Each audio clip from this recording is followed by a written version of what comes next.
जय हिंद फ्रेंड, हिंदी और पैड में आप सभी का स्वागत है।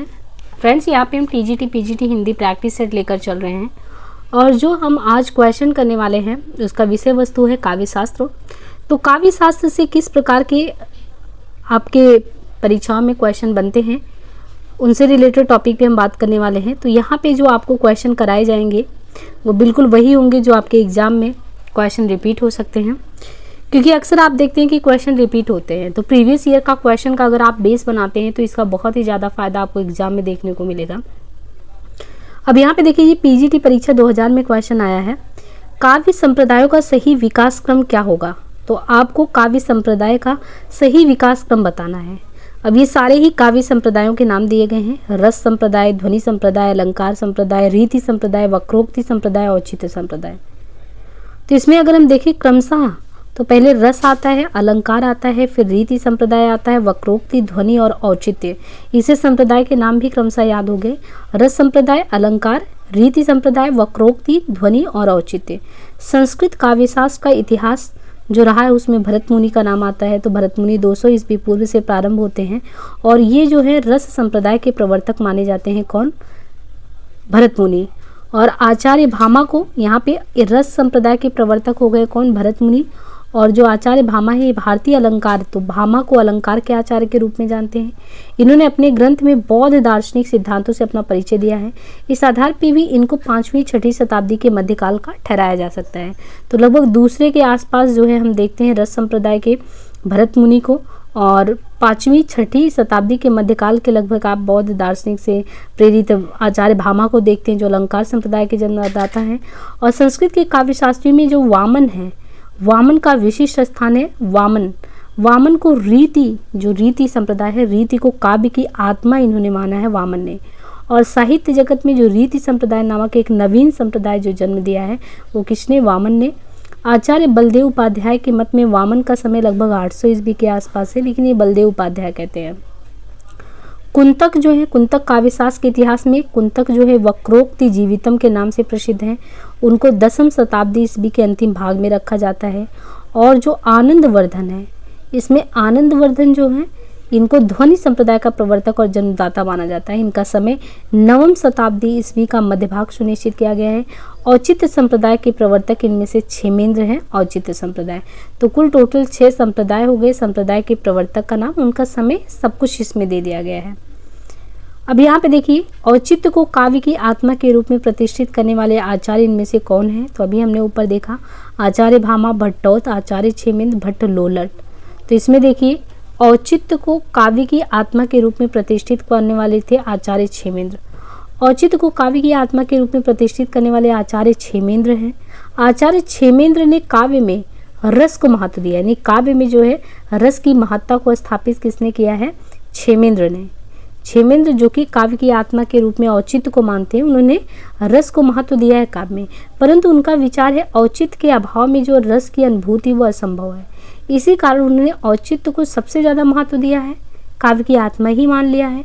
औचित्य रस सिद्धस्त स्थिर काव्य जीवितम, यानी औचित्य भी रहे, रस की सिद्धि भी हो, औचित्य भी हो, अर्थात औचित्य रसपूर्ण काव्य। औचित्य रसपूर्ण अगर काव्य है तो वो स्थिर जीवन होता है। अपने विचारों को अधिक स्पष्ट करते हुए उन्होंने ये लिखा है कि औचित्य के द्वारा रस और अधिक आस्वादनीय बनकर साहित्य में व्याप्त होता है। मधुमास जैसे अशोक को अंकुरित कर देता है, उसी प्रकार यह भी जो भावुक हृदय है उनको अंकुरित कर देता है। मधुर आदि रसों को चतुराई से मिलाने पर जिस प्रकार एक विचित्र आस्वाद उत्पन्न होता है, तो इनके कहने का मतलब है उसी प्रकार श्रृंगार आदि रसों को परस्पर समन्वित करने पर एक विलक्षण रस की अनुभूति होती है। इसी प्रकार आचार्य क्षेमेंद्र ने औचित्य पर पर्याप्त बल दिया है। औचित्य संप्रदाय के संस्थापक आचार्य क्षेमेंद्र हैं। क्षेमेंद्र ने औचित्य को इस प्रकार परिभाषित भी किया है: अनुरूप वस्तुओं के योग को आचार्य ने उचित माना है और उचित के भाव को औचित्य कहा है। औचित्यम पाहुरा, वो कहते हैं औचित्यम प्राहुराचार्य सदृशम किम यस्य यथा उचितस्य च यो भावा तदुच्च प्रच्छुत्तता। ध्वनि को काव्य की आत्मा मानकर ध्वनि संप्रदाय का प्रतिपादन इनमें से किसने किया? ध्वनि को काव्य की आत्मा मानकर ध्वनि संप्रदाय का प्रतिपादन इसमें से किसने किया है? आनंदवर्धन, मम्मट, दंडी, विश्वनाथ। तो देखिए, ध्वनि को काव्य की आत्मा मानकर ध्वनि संप्रदाय का प्रतिपादन जो है आनंदवर्धन ने किया है। भारतीय काव्यशास्त्र में देखें तो भारतीय काव्यशास्त्र में विभिन्न सिद्धांतों या संप्रदायों का जन्म काव्य की आत्मा की खोज से जुड़ा है। ध्वनि सिद्धांत भी काव्य की आत्मा का अनुसंधान करने वाला सिद्धांत है। तो ध्वनि सिद्धांत भी काव्य की आत्मा का अनुसंधान करने वाला है। उसका केंद्र बिंदु क्या है? काव्यशात्मा ध्वनि, अर्थात काव्य की आत्मा ध्वनि है। ध्वनि संप्रदाय के प्रवर्तक आनंदवर्धन है। उनकी मान्यताएं ध्वन्यालोक में है। ध्वनि तत्व के विरोधी भी कौन है? तो ध्वनि तत्व के विरोधी भी भट्ट आनंदवर्धन के समकालीन थे। मुकुल भट्ट नायक, कुंतक, धनंजय, महिम भट्ट आदि ध्वनि के विरोधी आचार्य थे। ध्वनि की परंपरा आनंदवर्धन से पहले भी विद्यमान थी। अलंकारवादी आचार्यों ने ध्वनि शब्द का प्रयोग नहीं किया, फिर भी अनेक अलंकारों के लक्षणों अथवा उदाहरणों में स्पष्ट अथवा प्रकारांतर से ध्वनि के संकेत मिलते हैं। आनंदवर्धन ने ध्वनि सिद्धांत की प्रथम बार व्यवस्थित व्याख्या की, किंतु उनका प्रबल विरोध हुआ। बाद में आचार्य मम्मट ने अपने विवेचन द्वारा ध्वनि सिद्धांत की पुनः स्थापना की। ये कश्मीर के महाराज अवंती वर्मा के आश्रित कवि थे। ध्वन्यालोक के अतिरिक्त आनंदवर्धन के और भी ग्रंथ हैं, जैसे यानी आनंदवर्धन के और भी ध्वन्यालोक के अलावा ग्रंथ देखें तो देवशतक, अर्जुन चरित, शविक्रम बाड़ी लीला, विनिश्चय, टीका, विवृति और तत्वलोक है। मम्मट जो है वो किस संप्रदाय के आचार्य हैं? तो इसमें नाम दिया गया है कि मम्मट जो है वो किस संप्रदाय के आचार्य हैं? तो मम्मट इनमें से ध्वनि संप्रदाय के आचार्य के रूप में जाने जाते हैं। काव्य के विशिष्ट तत्व के रूप में ध्वनि शब्द का सर्वप्रथम प्रयोग किसने किया? काव्य के विशिष्ट तत्व के रूप में ध्वनि शब्द का सर्वप्रथम प्रयोग इनमें से आनंदवर्धन ने किया था। तो ध्वनि संप्रदाय आनंदवर्धन। यहाँ पे देखिए क्वेश्चन पूछा गया कि ध्वनि संप्रदाय जो है उसके संस्थापक आचार्य कौन है? तो ध्वनि संप्रदाय के हैं आचार्य आनंदवर्धन। ध्वनि संप्रदाय को व्यवस्थित करने का श्रेय किसे जाता है? तो व्यवस्थित किसने किया है ध्वनि संप्रदाय को? ध्वनि संप्रदाय को व्यवस्थित करने का कार्य आनंदवर्धन ने किया है। तो उपरोक्त प्रश्न की व्याख्या देखिए। और माध्यमिक शिक्षा सेवा चयन बोर्ड ने अपने प्रारंभिक उत्तर कुंजी में इस प्रश्न का उत्तर विकल्प ए था, किंतु संशोधित में सी माना, जबकि बलदेव उपाध्याय ने अपनी पुस्तक संस्कृत आलोचना में ही लिखा है कि ध्वनि के सिद्धांत को व्यवस्थित करने का श्रेय आनंदवर्धन को है। जहां शब्द प्रत्यक्ष अर्थ को त्याग कर किसी और ही अर्थ की प्रतीति कराए जो उसके प्रत्यक्ष अर्थ की अपेक्षा अधिक चमत्कारिक हो, काव्य शास्त्र के अनुसार ये किसका लक्षण है? तो ये है ध्वनि का। जैसे आपने कुछ बोला और जो बोला, जो प्रत्यक्षता बोला, उसका अर्थ वो नहीं बताता, उसके अलावा कुछ और ही अर्थ बताया, और जो बताया वो बहुत ही चमत्कारिक पूर्ण हो, तो काव्य शास्त्र में ये ध्वनि का लक्षण बताया जाता है। जहाँ शब्द डायरेक्ट जो आपका अर्थ है उसको त्याग देता है और किसी और अर्थ की प्रतीति कराए तो उसके प्रत्यक्ष अर्थ की अपेक्षा अधिक चमत्कारपूर्ण हो, काव्य शास्त्र के अनुसार यह ध्वनि अथवा उत्तम काव्य का लक्षण है।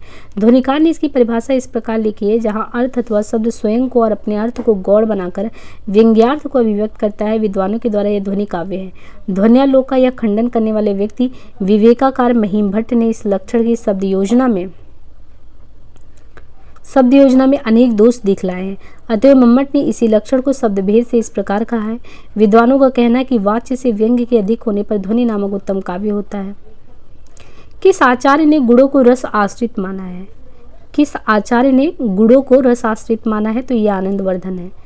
गुणों को रस आश्रित मानने वाले आचार्य आनंदवर्धन है। रीति और गुणों से संबंधित आनंदवर्धन की मान्यता को जिस प्रकार प्रवृत्ति काव्यशास्त्र में सिद्धांतता स्वीकार किया गया, उसी प्रकार गुणों और रसों के पारस्परिक संबंध की मान्यता को विद्वान आज तक उसी रूप में स्वीकार करते हैं।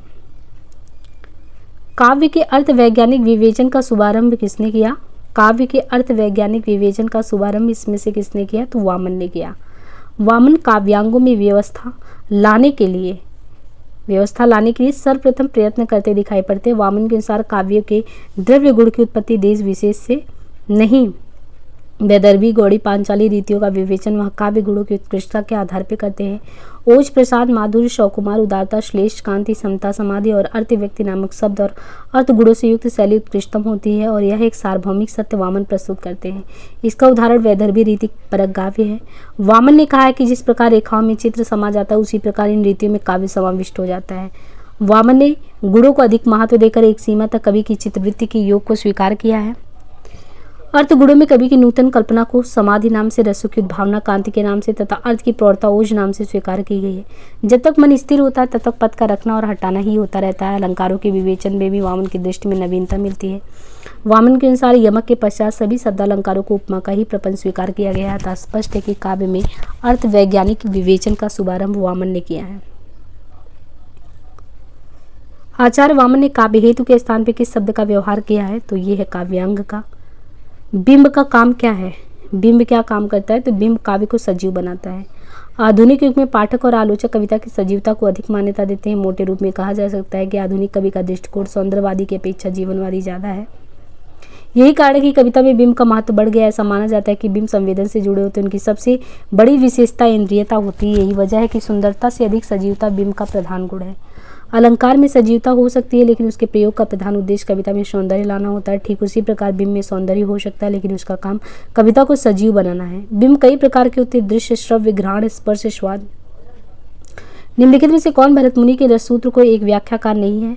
मतलब कौन जो है भरतमुनि के रससूत्र का एक व्याख्याकार इनमें से नहीं है? तो वह है क्षेमेंद्र। भारतीय काव्यशास्त्रीय परंपरा में रस सिद्धांत पर सबसे प्रामाणिक एवं चर्चित रचना जो देखने को मिलता है, सबसे प्रामाणिक एवं चर्चित रचना के रूप में अगर देखने को मिलता है तो देखें तो भरतमुनि के रससूत्र की व्याख्या में उत्तरवर्ती आचार्यों ने अपनी शक्ति लगाई है। तो सबसे चर्चित रचना जो है वो भरतमुनि का जो है नाट्यशास्त्र जो है वही देखने को मिलता है। रस की निष्पत्ति का सबसे पहले उल्लेख भी किया है। भरतमुनि के रससूत्र की व्याख्या में उत्तरवर्ती आचार्यों ने अपनी शक्ति लगाई है और उसके परिणाम स्वरूप उत्पत्तिवाद, अनुमतिवाद, भुक्तिवाद और अभिव्यक्तिवाद, इन 4 सिद्धांतों का विकास हुआ। उत्पत्ति, अनुमति, भुक्ति और अभिव्यक्ति। विभाव, अनुभाव तथा व्यभिचारी भाव के संयोग से रस की निष्पत्ति होती है। इस भरत सूत्र में जो निष्पत्ति शब्द आया है उसके भी 4 अर्थ होते हैं। भट्ट लोल्लट के मत में निष्पत्ति का अर्थ उत्पत्ति, शंकुक के मत में अनुमति, भट्ट नायक के मत में भुक्ति और अभिनव गुप्त के मत में अभिव्यक्ति का ग्रहण है। अतः भरतमुनि के रस सूत्र के व्याख्याकार क्षेमेंद्र नहीं, परंतु क्षेमेंद्र अपने औचित्य संप्रदाय के संस्थापक के रूप में भी प्रसिद्ध हैं। नाट्यशास्त्र नाट्यकला पर व्यापक ग्रंथ एवं टीका है, जिसे पंचम वेद भी कहा जाता है। वर्तमान नाट्यशास्त्र प्राय 6000 श्लोकों का ग्रंथ है, इसलिए उसको षट्सहस्त्री संहिता भी कहते हैं। नाट्यशास्त्र के उपलब्ध षट्सहस्त्री संहिता में 36 अध्याय हैं, जबकि निर्णय सागर द्वारा प्रकाशित प्रथम संस्करण में 37 अध्याय हैं। वैसे नाट्यशास्त्र के प्राचीन टीकाकार आचार्य अभिनव गुप्त ने इसमें 36 अध्यायों का ही उल्लेख किया है। नाट्यशास्त्र के रचयिता इनमें से कौन है? तो ये है आचार्य भरतमुनि। नाट्यशास्त्र के प्रणेता इनमें से कौन है? तो नाट्यशास्त्र के प्रणेता इनमें से भरतमुनि है। इनमें से भरतमुनि द्वारा विरचित ग्रंथ का नाम कौन सा है? तो भरतमुनि द्वारा जो विरचित ग्रंथ है इनमें से वो है नाट्यशास्त्र। भरतमुनि के रससूत्र को भुक्तिवाद के आधार पर व्याख्या करने वाले आचार्य कौन है?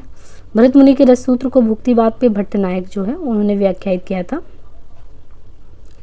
रससूत्र के संबंध में भुक्तिवाद के प्रतिपादक कौन है? तो यहाँ पे देखिए भुक्तिवाद के प्रतिपादक वापस से तो भुक्तिवाद भट्ट नायक के द्वारा। भरत के रससूत्र की व्याख्याता आचार्य शंकुक का सिद्धांत क्या कहलाता है? तो आचार्य शंकुक का सिद्धांत इसमें से अनुमतिवाद। आचार्य जो शंकुक है, तो शंकुक का है अनुमतिवाद करके है। रस सूत्र की जो अनुमतिवाद, तो वही क्वेश्चन है अनुमतिवाद किसका है? तो अनुमति जो है शंकुक का है। आचार्य शंकुक द्वारा रस निष्पत्ति की व्याख्या का स्वरूप क्या है? तो अभी हमने देखा कि इनके द्वारा जो है जो व्याख्या की गई है वो कौन सी व्याख्या की गई है? यहाँ पे देखिए अनुमितिवाद की, शंकुक के द्वारा अनुमितिवाद। रस निष्पत्ति सूत्र की समीक्षा में अनुमितिवाद किसके मंतव्य पर आधारित है? तो हमने अभी देखा अनुमिति शंकुक के। रस निष्पत्ति के संबंध में भट्ट लोल्लट का क्या मत है? भट्ट लोल्लट जो है, भट्ट लोल्लट का है उत्पत्तिवाद। भट्ट लोल्लट द्वारा प्रतिपादित मत इनमें से कौन सा है? तो भट्ट लोल्लट का इनमें से है उत्पत्तिवाद। रसानुभूति के संदर्भ में उत्पत्तिवाद संप्रदाय जो है उसके जनक कौन है? तो अभी हमने देखा भट्ट लोल्लट है। निम्नलिखित में से कौन सा युग्म सही नहीं है? भट्ट लोल्लट, शंकुक, आचार्य मम्मट, अभिनव गुप्त। तो इसमें आचार्य मम्मट भुक्तिवाद ये जो है सही नहीं है। भट्ट लोल्लट का उत्पत्ति है शंकुक अनुमति, यानी अनुमति जो अनुमति किसने दिया? शंकुक ने दिया। भट्ट लोल्लट उत्पत्ति है, अभिनव गुप्त का अभिव्यक्ति है। तो अभिनव है अभिव्यक्ति का, भट्ट लोल्लट उत्पत्ति, शंकुक अनुमतिवाद। रस निष्पत्ति के संबंध में ये जो चित्र तुरंग न्याय की मान्यता किस आचार्य ने दी है? ये क्वेश्चन कई बार आया, देखिए जीआईसी में भी आया, डाइट में। तो रस निष्पत्ति के संबंध में जो चित्र तुरंग न्याय है इसकी मान्यता किस आचार्य ने दी है?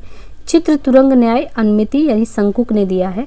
रस निष्पत्ति के संबंध में चित्र तुरंग न्याय की मान्यता आचार्य शंकुक का है। भट्ट नायक ने रस सिद्धांत के अंतर्गत साधारणीकरण व्यापार का सर्वप्रथम उल्लेख किया है। रस विवेचन में चित्र तुरंग न्याय, तो वापस से वही क्वेश्चन है, तो ये शंकुक का ही है, शंकुक अनुमितिवाद। चित्र तुरंग न्याय जो है इनके द्वारा ही दिया गया है। यहाँ दिया है सूची 1 को 2 से सुमेलित करना है। भट्ट लोल्लट, शंकुक, भट्ट नायक, अभिनव गुप्त। तो हमने कैसे देखा था? अभिनव का मतलब अभिव्यक्ति होता है, शंकुक ने अनुमति दिया है ना, शंकुक ने जो है अनुमति दिया, और लोल्लट उत्पत्ति और यहाँ पे जो है भट्ट नायक भुक्ति।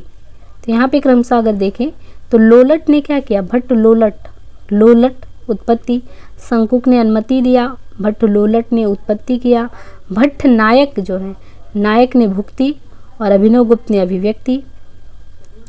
भारतीय रस सिद्धांत में एक साधारणीकरण का जो आता है कॉन्सेप्ट, साधारणीकरण का प्रयोग सबसे पहले किसने किया था, तो ओम जो है आचार्य विश्वनाथ, आचार्य भट्ट नायक ने, आचार्य जगन्नाथ ने, आचार्य अभिनवगुप्त ने।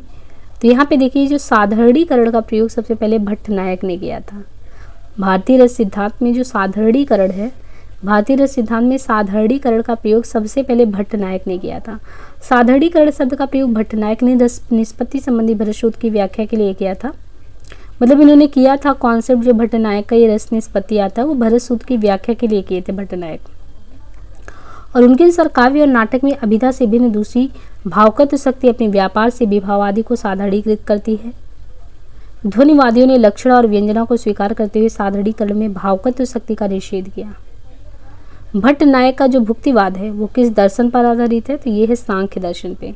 देखिए यहाँ पे भुक्तिवाद किसका है, भट्ट का भुक्ति, भट्ट भुक्ति, और भट्ट का जो भुक्ति है ये भुक्ति किस पे है, तो सांख्य दर्शन पे। जीआईसी में क्वेश्चन आया हुआ है। भट्ट नायक का जो भुक्तिवाद है वो सांख्य दर्शन पर आधारित है। और यहाँ पे देखिए शंकुक, तो शंकुक का अनुमति है, तो अनुमति न्याय, न्याय अगर आप करेंगे तभी अनुमति मिलेगा।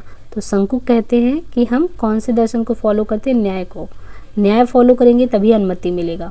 और भुक्ति भट्ट का है भुक्ति, भट्ट भुक्ति सांख्य, लोलट का उत्पत्ति और लोलट की उत्पत्ति का मीमांसा दर्शन है, और अभिनवगुप्त का अभिव्यक्ति है। महिम भट्ट द्वारा प्रस्तावित सिद्धांत कौन सा है, अनुमानवाद, तात्पर्यवाद, लक्षणवाद, अभिव्यंजनावाद। तो यहाँ पे देखिए एक आपको सुनने में आ रहा अनुमानवाद, ये पीजीटी में 2000 में आया हुआ क्वेश्चन है। महिम भट्ट द्वारा जो प्रस्तावित सिद्धांत इनमें से कौन सा है, तो महिम भट्ट द्वारा जो प्रतिपादित सिद्धांत है वो अनुमानवाद है।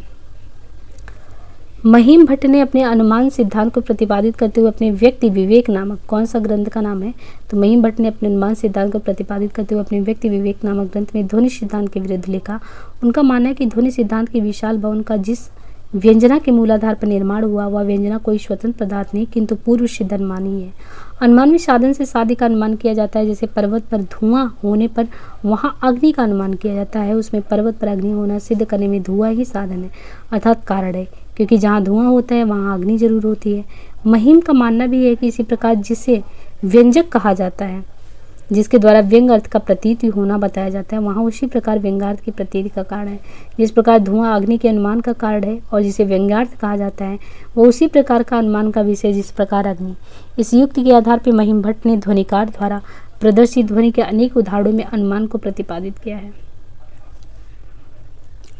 आचार्य भरत मुनि के बाद रस निष्पत्ति को लेकर मुख्य रूप से किन विद्वानों ने रस के विषय में अपने विचार दिए हैं, उनके नामों का कौन सा क्रम सही है, तो वो है भट्ट लोलट, भट्ट शंकुक, भट्ट नायक, अभिनवगुप्त।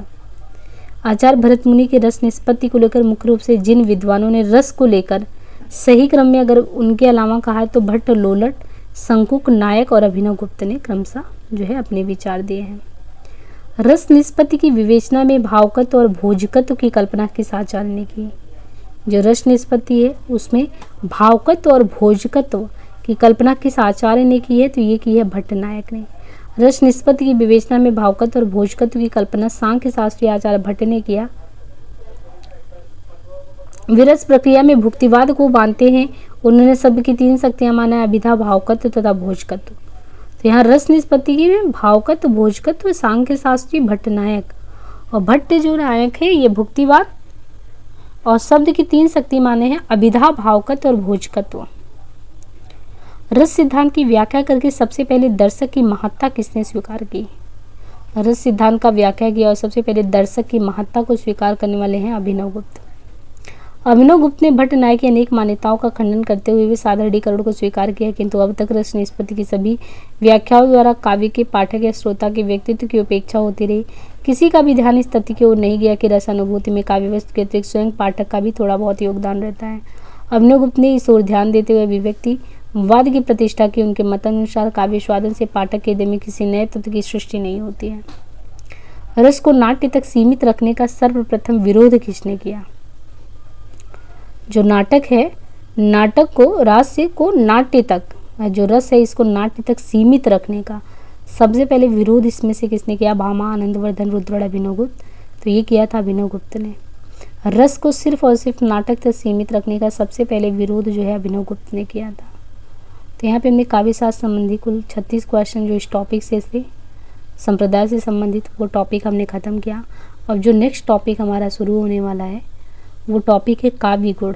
तो हम जब बात करेंगे नेक्स्ट टॉपिक में तो काव्य गुण से संबंधित जो है विषय उस पर चर्चा करेंगे। आज के लिए इतना ही रहने देते हैं। चैनल को अपना सपोर्ट बनाए रखें और एकदम कंटिन्यू सीरीज को आप देखते रहें जैसे जैसे आप पढ़ें, और सीरीज और एक सीरीज और फॉलो करें। सरस्वती पांडे की जो कॉन्सेप्चुअल आपको क्लियरिटी मिलेगी तो वहाँ से उस चीज़ को फॉलो करते रहें। आज के लिए इतना ही, धन्यवाद।